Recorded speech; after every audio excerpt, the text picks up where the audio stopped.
पूरे पाकिस्तान के शहरियों को ये हक दिया गया कि वो किसी भी सरकारी इदारे से कोई भी मालूमात, कोई भी पब्लिक रिकॉर्ड, कोई भी इंफॉर्मेशन एक सादा कागज़ के ऊपर दरख्वास्त लिखकर हासिल कर सकते हैं। आप क्या समझती हैं कि ये कितना मजबूत हक है कि लोग इन सारी चीज़ों को काउंटर कर सकते हैं? ड्राइंग रूम में बैठ के तो मैं घूमते बना और तोड़े हाँ, कि बस हुंड है गई, हले गई तो गई, हो आया तो आया। आप पाकिस्तानी, इसका सबूत आप कैसे देंगे? मुझे कोई सबूत देने की जरूरत नहीं है मेरे ख्याल से, मैं पाकिस्तानी। आप मुहिब्बे वतन पाकिस्तानी है, आप ये कैसे शो करेंगे? कोई CNSE नहीं है इसके लिए। डिस्ट्रिक्ट लेवल पे तब स्ट्रेंथन होगी ना जब ऊपर से बड़े साहब का ऑर्डर आएगा कि पूरे जिलों के अंदर ये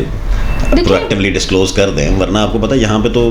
बड़े साहब तो ये भी नहीं कहते ना कि आप जो है वो करप्शन करें, कहीं भी बैठे हुए कोई भी बड़े साहब।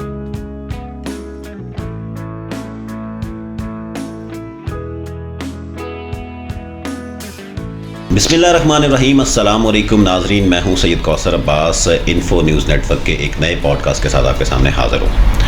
नाज़रीन, आज पाकिस्तान में क्या बल्कि दुनिया पूरी में एक बड़ा ही अहम दिन है। जब हम बात करते हैं आवाम की, जब हम बात करते हैं एक आम शहरी की, यानी कि एक टैक्स पेयर की, दुनिया पूरी में उसको ये एक्सेस दी जाती है कि जो भी इस किसी भी मुल्क के इदारों के अंदर जो भी काम हो रहा होता है, जो सरकारी मुलाजमीन को तनख्वाहें मिल रही होती हैं, जो सरकारी गाड़ियाँ चल रही होती हैं, जो मुख्तलिफ डेवलपमेंट के प्रोजेक्ट्स हो रहे होते हैं, या कोई भी ऐसा अफेयर जो भी सरकार किसी भी सतह के ऊपर कर रही होती है, अल्टीमेटली वो आवाम के लिए कर रही होती है। और वो सारा का सारा पैसा जो है वो कोई सरकार अपनी जेब से नहीं देती, वो पैसा आवाम के टैक्स का पैसा होता है, जिसे पब्लिक एक्सचेकर कहते हैं। यानी कि अगर कहीं पे कोई गली बन रही है, कोई नाली बन रही है, कोई सड़क बन रही है, कोई स्कूल बन रहा है, कोई हॉस्पिटल बन रहा है, कहीं पे हॉस्पिटल के अंदर कोई सर्विसेज दी जा रही हैं, किसी स्कूल के अंदर कोई सर्विसेज दी जा रही हैं, कहीं पे कोई पुलिस स्टेशन बन रहा है, या कोई भी जो पब्लिक ऑफिस है और वो आवाम के टैक्स के पैसे से चल रहा है, वो यकीनन आवाम के सामने ही जवाबदेह है। और जमहूरियत का असल हुस्न भी यही है कि एक आम शहरी को ये हक दिया जाता है कि वो किसी भी सरकारी इदारे से, किसी भी सरकारी अफसर से कोई भी सवाल करके उससे जवाब ले सके। दुनिया पूरी में इस कॉन्सेप्ट को right to information, access to information या मालूमात तक रसाई का बुनियादी हक कहा जाता है। पाकिस्तान के अंदर भी आर्टिकल 19A 18वीं तरमीम में कॉन्स्टिट्यूशन ऑफ पाकिस्तान के अंदर इनकॉर्पोरेट किया गया, जो 18वीं तरमीम के अंदर लोगों को ये, यानी कि पूरे पाकिस्तान के शहरियों को ये हक दे दिया गया कि वो किसी भी सरकारी इदारे से कोई भी मालूमात, कोई भी पब्लिक रिकॉर्ड, कोई भी इंफॉर्मेशन एक सादा कागज़ के ऊपर दरख्वास्त लिखकर हासिल कर सकते हैं, सवाए उस इंफॉर्मेशन के जो पाकिस्तान की डिफेंस या सिक्योरिटी से रिलेटेड हो। पाकिस्तान में बहुत इसके ऊपर सिविल सोसाइटी ने तगदो की, जिसके बाद इसको आर्टिकल 19A के तौर पे एज अ फंडामेंटल राइट के तौर पे शामिल किया गया। उसके बाद मुख्तलिफ सूबों ने अपने अपने कवानीन इसके ऊपर बनाए, वफाक ने अपना कानून बनाया और उन कवानीन के तहत हर शहरी को यह हक दे दिया गया। मिसाल के तौर पे सबसे पहले 2013 अगस्त में Khyber Pakhtunkhwa right to information act बनाया गया, जिसके तहत हर शहरी को ये हक दे दिया गया कि वो किसी भी KPK के इदारे से कोई भी इंफॉर्मेशन जो है वो ले सकता है, और अगर उसको वो इंफॉर्मेशन नहीं मिलती तो वो उसके खिलाफ कमीशन में जा सकता है और वो कमीशन उसको फर्दर जो उसका इशू है उसको एड्रेस करेगा। इसी तरह दिसंबर 2013 में ये कानून Punjab transparency and right to information act 2013 के तौर पे लाया गया, जिसके तहत पंजाब के जितने भी इदारे हैं वहाँ पर कोई भी शहरी इस तरह की इंफॉर्मेशन रिक्वेस्ट फाइल करके कोई भी मालूमात हासिल कर सकता है। उसके बाद 2016 में सिंध राइट टू इंफॉर्मेशन का लॉ बनाया गया, जिसके तहत जो है वो सिंध का कोई भी इदारा जो है उससे आप मालूमात हासिल करना चाहें तो Sindh transparency and right to information law के तहत आप हासिल कर सकते हैं, और वहाँ पर भी एक इंडिपेंडेंट कमीशन है। उसके बाद 2017 में federal right to information law बनाया गया, जिसके तहत वफाकी जितने भी इदारे हैं उन इदारों से जो है वो मालूमात हासिल की जा सकती है। और एक पाकिस्तान इंफॉर्मेशन कमीशन भी बनाया गया कि अगर वफाकी इदारा आपको मालूमात नहीं देता तो आप उस कमीशन के पास जाएंगे और कमीशन जो है वो आपकी इशू को एड्रेस करेगा और आप उस सरकारी इदारे को बाउंड करेगा कि वो आपको मालूमात दे। इसी तरह बलूचिस्तान में भी राइट टू इंफॉर्मेशन का लॉ बनाया गया और उसके ऊपर भी एक कमीशन बनाया गया जिसमें बलूचिस्तान के हवाले से या बलूचिस्तान के इदारे जितने भी हैं उस पर इंफॉर्मेशन रिक्वेस्ट उसके लॉ के तहत जो है वो फाइल की जा सकती है। आज का दिन दुनिया पूरी में राइट टू इन्फॉर्मेशन का या right of access to information का या यूनिवर्सल डे ऑफ इन्फॉर्मेशन का एक आलमी दिन मनाया जा रहा है। इस हवाले से जहां पर पाकिस्तान में बहुत एक एफर्ट भी हुई गवर्नमेंट ऑफ पाकिस्तान की तरफ से, मुख्तलिफ सियासी जमातों की जानिब से, मुख्तलिफ सिविल सोसाइटी की जानिब से, और पाकिस्तान में आइन का भी इसको पार्ट बना दिया गया, उसको कवानीन भी की शक्ल में भी लेके आया गया। लेकिन आज भी पाकिस्तान में बहुत सारे सीरियस चैलेंजेस हैं। एक तरफ हम बात करते हैं डिसइंफॉर्मेशन की, लेकिन उस डिसइंफॉर्मेशन की जब हम बात करते हैं तो हमने एक नया कानून देखा जो पीका की शक्ल के अंदर आया, जिस कानून के तहत इस तरह की जो मालूमात जो डिसइंफॉर्मेशन फैलाई जा रही है उसके तहत जो वो कार्रवाई की जाती है। क्या कवानीन बनाने और ये डंडा चलाने से मसाइल हल हो जाएंगे या लोगों को डिसइंफॉर्मेशन से रोकने के लिए proactive disclosure of information under right to information laws किया जाए ताकि लोग डिसइंफॉर्मेशन की बजाय जो स्टेट की तरफ से मालूमात बताई हुई है उस मालूमात को लेकर अपनी खबर फाइल करें, किसी भी जगह पर शेयर करनी है तो उसको शेयर करें, और डिसइंफॉर्मेशन का जो एक कॉन्सेप्ट इस मुल्क के अंदर, इस सोसाइटी के अंदर प्रमोट हो रहा है वो कम किया जा सके। इस पर बात करने के लिए हमारे साथ आज मौजूद हैं लीगल एक्सपर्ट हैं, ह्यूमन राइट्स एक्टिविस्ट हैं, इंटरनेशनल एक्सपर्ट हैं, जनाब मोहतरमा सिद्रा सदोज़ोई साहिबा। सिद्रा, बहुत शुक्रिया आपने हमें ज्वाइन किया। सिद्रा, मुझे ये बताएं, राइट टू इन्फॉर्मेशन का आलमी दिन है, डिसइंफॉर्मेशन की जब हम बात करते हैं स्पेशली पाकिस्तान का एक बड़ा सीरियस इशू ये बन चुका है कि आप सोशल मीडिया खोलें, आप किसी के साथ किसी ढाबे पे बैठे हैं, आप कहीं जाकर कोई इस तरह की डिस्कशन करें तो लोग अजम्पशंस की बेसिस के ऊपर इदारों को क्रिटिसाइज़ कर रहे होते हैं या डिसइंफॉर्मेशन फैला रहे होते हैं इदारों के ख़िलाफ़। मुझे बताएं कि राइट टू इन्फॉर्मेशन के हवाले से आप क्या समझती हैं कि ये कितना मजबूत हक है कि लोग इन सारी चीज़ों को काउंटर कर सकते हैं? आपने फंडामेंटल राइट्स की बात की थी जो कॉन्स्टिट्यूशन में प्रोवाइडेड है। So being a human being, हम फंडामेंटल राइट्स की जब हम बात करते हैं तो हम उसको किसी एक स्टेट के साथ नहीं कोलैबोरेट करते थे। फंडामेंटल राइट्स का मतलब है कि by virtue of being a human जो राइट्स आपको वदियत की गए हैं, ठीक है, अगर मैं उसके एग्जैक्ट ट्रांसलेशन करूँ तो by virtue of being human या एक इंसान होने की हैसियत से आपका हक है कि आपको तालीम दी जाए, आपको जो है वो खुराक मुहैया की जाए, आपकी ज़िंदगी को सेफ गार्ड किया जाए और आपको सही मालूमात फराहम की जाए। तो fake information, disinformation and right of information, access to information, हम ये देखते हैं कि हमारा जो बेहतरीन मशगला है ना वो ये है कि हर बंदा जो है वो हर ढाबे पे, हर गली के कॉर्नर पे, हर ड्राइंग रूम के अंदर 2-3 चीज़ें बहुत ज़्यादा डिस्कस होती हैं। हमारी पॉलिटिक्स बहुत डिस्कस होती है, हमारे झगड़े हो जाते हैं, ख़ानदानों में फूट पड़ जाती है। Exactly. और उसके अलावा जो चीज़ें डिस्कस होती हैं वो इकोनॉमी बहुत डिस्कस होती है, कहाँ पैसे लग रहे हैं। देखिए आप पाकिस्तानी, आप इसका सबूत कैसे देंगे? ड्राइंग रूम में बैठ के तो मैं घूमते बना और तोड़े हाँ कि बस हुंड है गई, हले गई तो गई, हो आया तो आया। आप पाकिस्तानी, इसका सबूत आप कैसे देंगे? बताइए। पाकिस्तानियत का, आप पाकिस्तानी हैं, आप मुझे इसका सबूत चाहिए, आप क्या देंगे मुझे? मुझे कोई सबूत देने की जरूरत नहीं है मेरे ख्याल से, बीइंग अ पाकिस्तानी। आप अपना CNIC दिखाएंगे? मतलब वो तो चले मेरा बेसिक डॉक्यूमेंट है, बट लेकिन आप मुहिब्बे वतन पाकिस्तानी हैं, आप ये कैसे शो करेंगे? कोई CNIC नहीं है इसके लिए। आप अपने इनकम टैक्स रिटर्न्स दिखाएंगे? तो जब मैं एक मुहिब्बे वतन पाकिस्तानी होने का सबूत दे रही हूँ कि मैं अपने इनकम टैक्स फाइल कर रही हूँ, मैं उसके रिटर्न्स दिखा रही हूँ, मैं सारी इन्फॉर्मेशन मेरे पास मौजूद है, तो क्या आपको नहीं लगता कि अगर मैं मुहिब्बे वतन पाकिस्तानी हूँ तो वो सारे टैक्सेस, छोटे छोटे साबुन की टिक्की से लेके खाने की टेबल से लेके गाड़ी से लेके जायदादों तक, अगर मैं सारे रिटर्न्स दिखा रही हूँ, हर चीज़ पे टैक्स फाइल कर रही हूँ, तो मेरे पास इन्फॉर्मेशन ये होनी चाहिए कि मेरे टैक्स का पैसा कहाँ लगा। एग्जैक्टली। सो यहाँ पे हमें जिस चीज़ को देखने की ज़रूरत है बहुत ज़्यादा कि हमने लॉज अपने लिए तो बना लिए और पीका भी आ गया, लोगों को भी उठा के जो है वो नज़रबंद तो नहीं उठाया जा रहा है, सब कुछ हो रहा है, लेकिन क्या गवर्नमेंट बॉडीज़ को भी आपने इतना एम्पावर कर दिया या इतना ऑब्लाइज्ड कर दिया कि वो इन्फॉर्मेशन मेरे पास होनी चाहिए कि यार अगर मेरे घर के बाहर रोड बन रही है जो आरडीए की जिम्मेदारी है या सीडीए की जिम्मेदारी है, तो मुझे पता होना चाहिए कि इसके ऊपर कितनी लागत आई है और इसके ऊपर क्या जो है वो कितना खाया कितना बचाया। यहाँ पे तो देखें ये गवर्नमेंट एज अ होल जो है उसकी तो रिस्पॉन्सिबिलिटी है ही, लेकिन जो उस डिस्ट्रिक्ट में बैठी हुई हैं अथॉरिटीज़, उस स्पेसिफिक जो है वो डिपार्टमेंट को जो अथॉरिटीज़ डील कर रही हैं उनकी भी तो अकाउंटेबिलिटी कहीं ना कहीं ज़रूरी है। क्यों? क्योंकि वो मेरे टैक्स का पैसा था, क्योंकि वो अगर मैं बीमार हूँ और मैं किसी लोग गवर्नमेंट हॉस्पिटल्स में नहीं जाते, क्यों? क्योंकि आपको पता है कि वहाँ इलाज तो आपका फ्री होगा, लेकिन आपको बाहर से ये ले आए, बाहर से ये हो जाए वो हो जाए, मेरे पैसों से बन रहा है,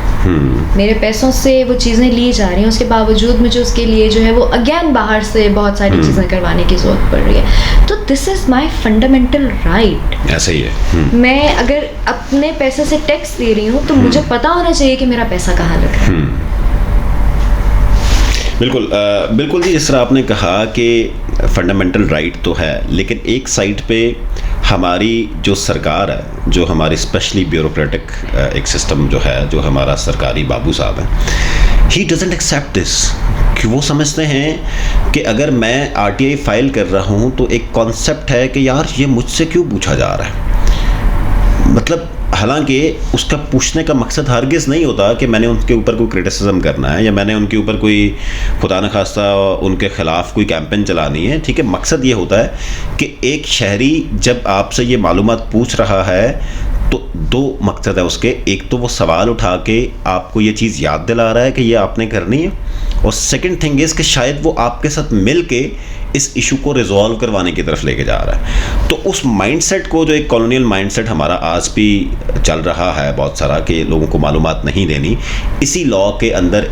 एक सेक्शन ये भी है कि जो कहीं सेक्शन 4 है, कहीं सेक्शन 5 है, जो प्रोएक्टिव डिस्क्लोजर ऑफ इंफॉर्मेशन की बात करता है कि लोग आपके पास मालूमात लेने ना आने पड़े लोगों को, आपको अज खुद उसको अखबार के ज़रिए, नोटिस बोर्ड के ज़रिए, और आजकल के दौर में वेबसाइट और डिजिटल टूल्स के ज़रिए आप इंफॉर्मेशन लोगों तक पहुँचाएँ, ताकि लोग घर बैठ के सोशल ऑडिट या सोशल अकाउंटेबिलिटी का काम कर सकें या देख सकें कि मेरा इदारा क्या कर रहा है। और ये जो एक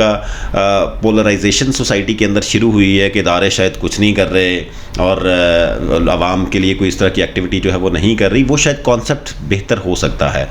तो हाउ डू यू थिंक और व्हाट डू यू थिंक कि ये जो सारी सिचुएशन है, एक माइंडसेट है ना, एक बिहेवियर चेंज है टूवर्ड्स दिस इशू, कि भाई जो मैं बात कर रहा हूँ, मैं खुदा न खास्ता कोई सरकारी अफसर के ख़िलाफ़ या सरकारी इदारे के ख़िलाफ़ बात नहीं कर रहा, मेरा मकसद उस इशू के ऊपर सवाल उठाना और उस मसले को हल करवाना है एक रिस्पेक्टेबल वे से। उसका ये मतलब नहीं है कि मैं या कोई एक आम शहरी जो है वो किसी को गाली देगा या कोई इस तरह की चीज़ करेगा, तो तब ये इस माइंडसेट को चेंज करने की ज़रूरत है शायद हमें। देखिए, चेंज कहाँ से शुरू होता है? The change starts from with in. मैं अगर एक पब्लिक ऑफिस को होल्ड कर रही हूँ, या मैं चलें एक पब्लिक ऑफिस को भी नहीं, मैं एक प्राइवेट ऑफिस में बैठी हुई हूँ, और जब मैं ये सोच लूँगी कि यार मैं या मेरे साथ काम करने वाले जितने लोग हैं, या मैं जिन लोगों को एडमिनिस्ट्रेटिव पोस्ट पे हूँ, मैं जिनको एडमिनिस्ट्रेट कर रही हूँ, मुझे उस इदारे से एक चेंज लेकर आना है, मुझे ये करना। हम हर साल ऑडिट करा लेते हैं, ठीक है, यहाँ इतने लगे, वहाँ उतने लगे, यहाँ ये हुआ, वहाँ वो हुआ, एक ऑडिट रिपोर्ट है जी, आपने पेश कर दी। मेरे पास अगर किसी के इन्वेस्टमेंट्स है, मैं बताऊंगी कि आपके इतने इतने इतने इतने पैसे यहाँ लगे, I will give the report and मैं बरी मुस्तफा हूँ। मसला ये है कि हम इंडिविजुअल लेवल पे चेंज लेकर नहीं आते। मसला ये है कि हम ग्रास रूट लेवल से चेंज लेकर नहीं आते। जब हम लोग ग्रास रूट लेवल से चेंज लाना शुरू कर देंगे ना, और जब ये अकाउंटेबिलिटी का एक जो मैकेनिज्म है ये ग्रास रूट लेवल से स्ट्रॉन्ग होना शुरू होगा, तो ये पॉसिबल ही नहीं है कि वो ऊपर तक ना जाए और वो ऊपर तक जाके चेंज ना हो। हम क्या चाहते हैं? हम चाहते हैं कि हम जो कर रहे हैं हम करते रहें, जो ऊपर बैठे हुए लोग कर रहे हैं वो सिर्फ हमें जवाब दें। देखिए, आपने अपने अंदर से चेंज लेके आना है। आपने अपनी ऑर्गेनाइजेशन से, आप SSTO से चेंज लेकर आएंगे, मैं अपनी ऑर्गेनाइजेशन से चेंज लेकर आऊँगी। मैं ये ऑनेस्टी के पॉलिसी पे चल के, और जब मैं देखूंगी कि यार मेरे टीम मेंबर्स हैं, मेरे पास किसी की इन्वेस्टमेंट है, मुझे कहीं से फंडिंग मिली है, मैंने उसको सिर्फ ये नहीं कि at the end of the year मैंने ऑडिट कर देना। सो जब every individual, every Pakistani, every human of the society grass root level पे ये अहद करके बैठेगा ना कि यार हमने एक साल टोटल ट्रांसपेरेंसी रखनी है, हमने टोटल जो है वो लोगों को बताना है कि अगर आपका 1 रुपया भी लगा है, आप डिस्ट्रिक्ट लेवल्स की बात उठा के देख लें। जब आपके डिस्ट्रिक्ट लेवल्स पे ये चीज़ें स्ट्रेंथन, अब देखिए आपने बुनियाद से काम करना है ना। ऊपर तो डिस्ट्रिक्ट लेवल पे तब स्ट्रेंथन होगी ना जब ऊपर से बड़े साहब का ऑर्डर आएगा कि पूरे जिलों के अंदर ये प्रोएक्टिवली डिस्क्लोज कर दें, वरना आपको पता है यहाँ पे तो बड़े साहब तो ये भी नहीं कहते ना कि आप जो है वो करप्शन करें, कहीं भी बैठे हुए कोई भी बड़े साहब। क्या आपने कभी ये देखा है कि या ये सुना है कि फलाने बड़े साहब ने फलाने डिपार्टमेंट फलानी जगह, देखिए एज अ पॉलिसी आएगी ना ये चीज़ कि भाई मिसाल के तौर पे पिंडी की हम बात करते हैं, हमारे पास हम ओवरली लेजिस्लेटेड हैं, हमारे पास पॉलिसीज की एक भरमार है, हमारे पास रूल्स की एक भरमार है, हमारे पास लॉज की एक भरमार है। हम लॉज बनाए जा रहे हैं। हम जो है आप देखें कि किसी भी वॉक ऑफ लाइफ को आप उठा के देख लें, आपके पास लेजिस्लेशन की कमी नहीं है, आपके पास इम्प्लीमेंटेशन का फुकदान है। आपके देखिए लेजिस्लेशन की कमी वाकई में we are over legislated country, but my concern is कि अगर किसी भी एक ज़िले को आप ले लें कि वहाँ पे आप कोई रिफॉर्म्स लेके आना चाहें, अगर वो डिप्टी कमिश्नर बहुत ही पॉजिटिव उसकी विल है इस तरह की चीज़ करने की, तो आपका सारा ज़िला वो काम करना शुरू कर देगा। बट अगर डिप्टी कमिश्नर की वो विल नहीं है और ऊपर से भी एक ऑर्डर नहीं है कि भाई इस तरह की इंफॉर्मेशन डिस्क्लोज करनी है, तो उसको नहीं किया जाएगा। So there is a need कि ऊपर वालों की भी विल बिल्ड करने की ज़रूरत है और लोकल लीडरशिप की भी विल बिल्ड करने की ज़रूरत है। देखिए, आपने एक बात की थी कि बहुत सारे ऑर्गेनाइजेशंस ने जो है वो 18th अमेंडमेंट से पहले अपना बहुत सारा रोल प्ले किया, जिसके बाद ये इनकॉर्पोरेट किया गया, अमेंडमेंट की गई कॉन्स्टिट्यूशन में। सो वो लोग जो वहाँ बैठे हुए हैं, ठीक है, उनको भी जो एक्सपेडाइट करती हैं चीज़ें, वो आपके सोशल एक्टिविस्ट हैं, जो आपकी ऑर्गेनाइजेशंस हैं, जो ग्रास रूट लेवल से काम करना शुरू करती हैं। आप लोग अगर इतना स्ट्रॉन्ग एक मूवमेंट स्टार्ट करके कॉन्स्टिट्यूशन को अमेंड करवा सकते हैं, तो हर डिस्ट्रिक्ट में बैठी हुई, हर प्रोविंस में बैठी हुई ऑर्गेनाइजेशन जो है वो क्यों एक डेटा रूटीन बना के पब्लिक ऑफिसेस के थ्रू एक इंफॉर्मेशन जो है वो नहीं निकलवा सकती। अगर आपके पास जो है एग्जाम्पल, आपके पास GBV का डेटा आ सकता है, अगर आपके पास ह्यूमन ट्रैफिकिंग का डेटा आ सकता है, अगर आपके पास जो है वो किसी भी लॉ की वायलेशन का, रेप का डेटा आ सकता है, and what I feel is कि जो हमारे पास तमाम ऑर्गेनाइजेशंस बैठी हुई हैं, नॉन प्रॉफिट ऑर्गेनाइजेशंस बैठी हुई हैं, या उनका एक जो है वो बहुत पॉजिटिव रोल है। उनका रोल ये है कि वो बड़ा एक्टिवेट कर देती हैं सिस्टम को। सिस्टम अकेला नहीं चल सकता, सिस्टम फंडिंग के बगैर नहीं चल सकता, सिस्टम विदाउट पिलर्स नहीं चल सकता। आप एक इंडिविजुअली एक ही इदारा उठ के सारा काम नहीं करता। दैट इज़ वाई ये एक पूरा सिस्टम है, ऐसा ही है कि आपके इस सिस्टम को स्मूथली रन करने के लिए उसके ढेर सारे पिलर्स हैं। सो आप ये देखिए कि आपकी organisation itself is a very strong pillar, कि अगर आप लोग उठ के एक डेटा रूटीन बना लेते हैं कि भाई इस महीने क्या क्या कहाँ कहाँ फंडिंग खर्च हुई है, उसकी एक ट्रांसपेरेंसी रिपोर्ट हमें देते हैं, तो वही data eight the end of the year, eight the end of the fiscal year, आप जो है आपके पास एक सारी स्मूथ रनिंग आ जाएगी। इसके ऊपर आप लोग कंसोर्शियम बना सकते हैं, इसके ऊपर आप लोग अपनी एलायंस बिल्डअप कर सकते हैं। जी बिल्कुल जी, हर शहरी को और हर इंडिविजुअल को शायद अपना रोल प्ले करना चाहिए, सवाल उठाना चाहिए अपने अपने लेवल पे, चाहे वो तहसील लेवल का सवाल है, चाहे वो यूनियन काउंसिल का लेवल का सवाल है, चाहे वो डिस्ट्रिक्ट लेवल का सवाल है, या वो सूबाई या कौमी लेवल का सवाल है। राइट टू इन्फॉर्मेशन लॉ हर शहरी को बगैर ये देखे कि वो किस प्रोफेशन से उसका ताल्लुक़ है या किस ओहदे से उसका ताल्लुक़ है, हर वो शहरी जो पाकिस्तानी शहरी है और पाकिस्तान का शनाख्ती कार्ड होल्डर है, उसके पास ये हक है कि वो पूछ सके अपने बहुत सारे जो रूटीन के मसाइल हैं जो मिसाल के तौर पे आपका बिजली का मीटर नहीं लग रहा, तो आप एसडीओ से ज़रा right to information law federal को इस्तेमाल करते हुए पूछें कि ये इसमें क्या डिले और क्यों नहीं लग रहा, या आपकी पेंशन नहीं मिल रही, जो अकाउंट्स ऑफिस के अंदर बहुत सारे हमारे रिटायर्ड लोगों को